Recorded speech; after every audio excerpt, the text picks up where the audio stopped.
You know, as parents and grandparents, we spend so much of our lives thinking about what we'll leave behind for our kids, our legacy, right? But what if the most important inheritance isn't what we think it is at all? Today, we're going to dive into what truly lasts.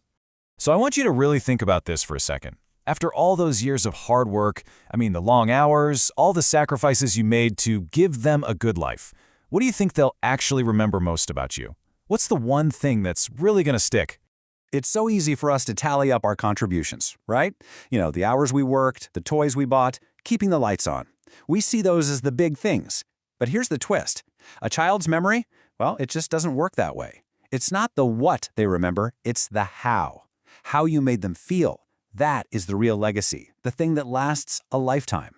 And this, right here, is what we could call the great misunderstanding.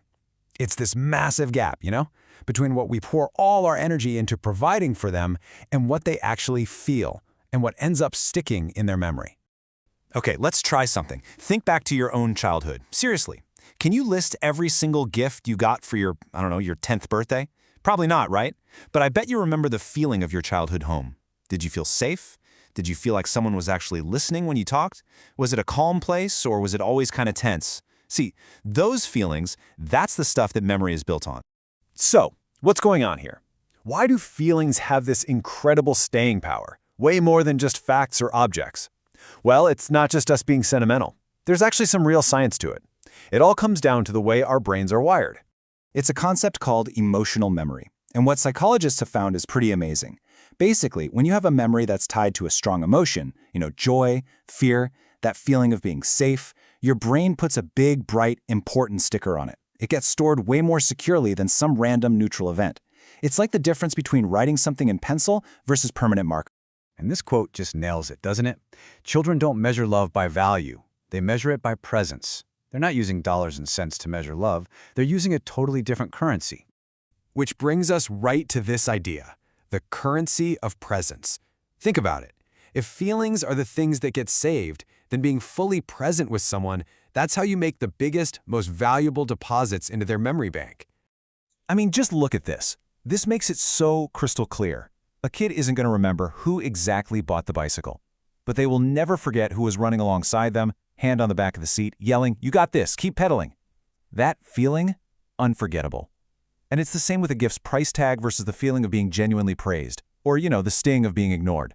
One makes you feel like you matter, the other makes you feel invisible. And we really can't overstate this. These moments might seem so small at the time, but they are incredibly powerful.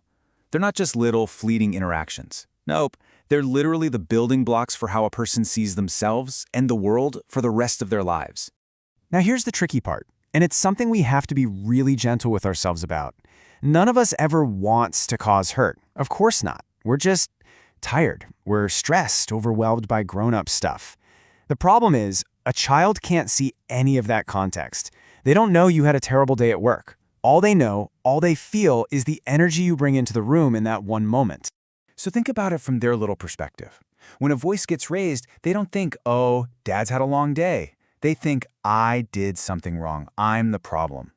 When we're silent and withdrawn, it doesn't feel like we're just processing our own stuff. It feels like we're a million miles away. And when we're always rushing them along, the message they get is, "I'm not important. I'm in the way." But, and this is the beautiful part, the flip side is just as powerful. This is where all the hope is. Look at how simple this stuff is. Just listening, really listening, without interrupting their story. That tells them, "I am important." Remembering some small detail like their best friend's name, that says, "I see you." And those 4 little words, "I'm proud of you," wow, that can make a child feel so deeply valued. So here's the bottom line. These aren't just childhood feelings that fade away. Oh no, they're the seeds that grow into their entire adult life. This stuff directly shapes their confidence, the way they build relationships, even how safe they feel in the world. The stakes, they're really, really high. Okay, after hearing all of that, it would be really easy to feel a little heavy, and maybe even a little regretful, and that's totally normal. But I want to shift gears because the most important takeaway here is actually one of incredible hope, and it's this: it is never, ever too late. This really is the good news.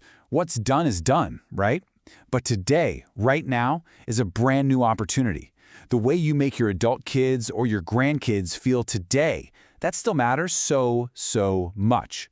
Those moments are getting logged into their emotional memory bank as we speak. So, what does that actually look like? Well, it's way simpler than you might think. It's offering a phone call where you're not also doing the dishes. It's just listening to what they're going through without trying to solve everything for them. And it can be sharing a simple, genuine feeling. You know, sometimes I love you can feel a bit automatic.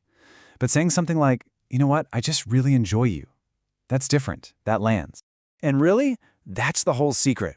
You don't need big, grand gestures. In fact, sometimes those can feel a little forced. It's the small, authentic moments of real connection that people hold on to. Genuineness is everything. So, we're going to end right back where we started, with a question for you to carry with you. When you look at your kids, your grandkids, the people you love the most, what's the emotional inheritance you want to leave them? When all is said and done, what is the feeling you want to leave behind? Because that feeling, well, that's the part that lasts forever.